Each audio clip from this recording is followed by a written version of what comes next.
அண்மைய நாட்களாக இலங்கை முழுவதும் ஒரு நாட்புறமும் கடலால் சூழப்பட்ட தன்னிறைவான ஒரு நாடாக இருந்தும் இலங்கையிலே மிகவும் அடிப்படையான உணவு பதார்த்தமான கடல் உப்பு பற்றாக்குறை என்பது மிகவும் பேசுபொருளாக ஆக்கப்பட்டிருக்கிறது.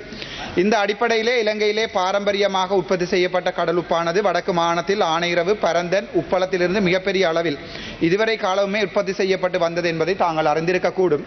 அந்த அடிப்படையில் அண்மையில் மக்களால் ஊழலுக்கு எதிரானவர்கள் என்று நம்பப்படுத்தப்பட்டு ஆட்சிக்கு வந்த தங்களுடைய முக்கியமாக பாராளுமன்ற உறுப்பினர்கள், தெற்கிலிருந்து வந்த உங்களுடைய அரசாங்கத்தின் பாராளுமன்ற அமைச்சர்கள் மற்றும் உறுப்பினர்கள் இலங்கையிலிருந்து வெளிநாடுகளுக்கு பரந்தன் உப்பளத்திலே உப்பினை உற்பத்தி செய்து ஏற்றுமதி செய்ய போவதாக அண்மைய காலங்களில் தெரிவித்திருந்தது குறிப்பிடத்தக்கது. மேலும் அதனால் ஏற்பட்ட தங்களுடைய அரசாங்கம் ஆட்சிக்கு வந்த பின்னர் அரசியல் ரீதியாக ஒவ்வொரு அரசாங்க நிறுவனங்கள் இருந்து முகாமைத்துவம் செய்கின்ற முகாமைத்துவ கட்டமைப்புகளை சீர்குலைத்து பெருமளவானவர்களை இடமாற்றம் செய்து தங்களுக்கு சார்பான எந்த ஒரு அனுபவமற்ற முகாமைத்துவ தகுதி இல்லாத தங்களுடைய கட்சி சார்ந்த சாதாரண பணியாளர்களை முகாமைத்துவ அதிகாரிகளாக வேலைக்கு அமர்த்தி இருப்பது மிகவும் தெளிவாக தெரிகிறது.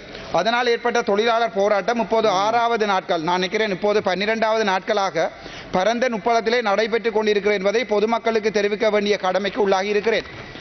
அந்த உப்பளத்து தொழிலாளர்களை மிக கேவலமாக நடத்தப்படுவதாகவும் அதேவேளை தொழிலாளர் தொழில் விதிமுறைகளுக்கு இன்றியமைவாறு இல்லாதவாறு பலவந்தமாக உப்பளத்திலிருந்து போலீசாரின் உதவியுடன் அராஜகமாக வெளியேற்றப்பட்டிருப்பதும், அதே நேரம் மேலும் 12 நாட்களுக்கு மேல் அந்த தொழிலாளர்களுக்கு வேலை வாய்ப்பு மறுக்கப்பட்டிருப்பதாகவும் பொதுமக்களால் தெரிவிக்கப்பட்டிருக்கிறது. கைத்தொழில் மற்றும் தொழில் முயற்சி ஆண்மை அமைச்சர் என்ற ரீதியில் தங்களால் பின்வரும் விடயங்களை தெளிவுபடுத்த முடியுமா என்பதை தயவு செய்து இந்த மேலான சபைக்கு தெளிவுபடுத்தவும். முதலாவது கேள்வி, ஆனையிறவு உப்பளம் பாரம்பரிய உற்பத்தி செய்து வந்த உப்பினை ரஜ உப்பு என்ற பெயர் மாற்றியதற்கான காரணம் என்ன? இது தமிழர்கள் மீதான திட்டமிட்ட அடக்குமுறை ஒன்றின் வடிவமா? இரண்டாவது, ஆனையிறவு உப்பளத்தில் 2024ஆம் ஆண்டு உற்பத்தி செய்ததை விட இன்றைய தினம் உற்பத்தி செய்யப்படுகின்ற உப்பின் அளவு மிக குறைவானது என்பது உண்மை, இதை தாங்கள் ஏற்றுக்கொள்கிறீர்களா? மூன்றாவது, ஆனையிறவு உப்பளத்தில் தங்களுடைய அரசாங்கத்தால் 3 மாதங்களுக்கு முன்னராக முகாமைத்துவ மாற்றம் ஒன்று செய்யப்பட்டுள்ளது என்பதை தாங்கள் ஏற்றுக்கொள்கிறீர்களா?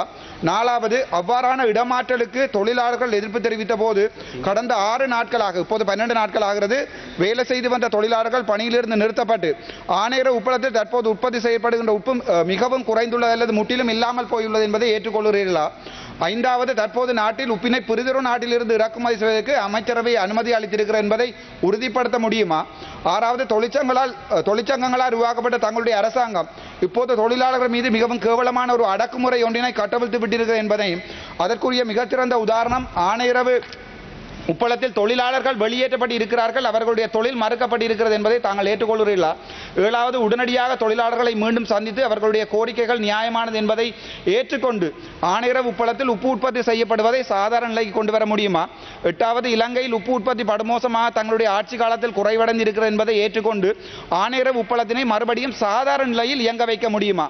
அங்கே வேலை செய்கின்ற தொழிலாளர்களை மரியாதையுடன் நடத்துகின்ற அதேவேளை அடிப்படையான வசதிகளை தங்களால் ஏற்படுத்தி கொடுக்க முடியுமா என்று மட்டுமே கேட்கிறேன். நன்றி.